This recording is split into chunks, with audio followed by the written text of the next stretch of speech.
AKGയുടെ ആത്മകഥയായ എന്റെ ജീവിതകഥ എന്ന പുസ്തകം ഇങ്ങനെ എഴുതിയാണ് അദ്ദേഹം അവസാനിപ്പിച്ചത്. ജനങ്ങളുടെ ദുഃഖവും കണ്ണീരും തുടച്ച് അവരുടെ തോളോട് തോൾ ചേർന്ന് നിന്ന് അവരുടെ സമരത്തിൽ പങ്കാളിയായി കഴിയാൻ ആഗ്രഹിക്കുകയാണ്. ഈ സമരത്തിൽ വൃദ്ധനായ ഞാൻ കാലിടറി വീണെന്നു വരും.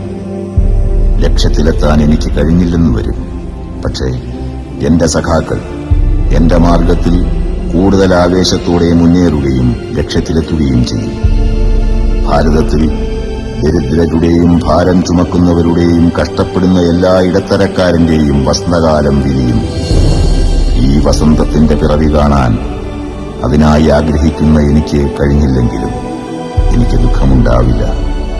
കാരണം എന്റെ സഖാക്കൾക്ക് അത് കാണാൻ കഴിയും. അത് നിശ്ചയമാണ്.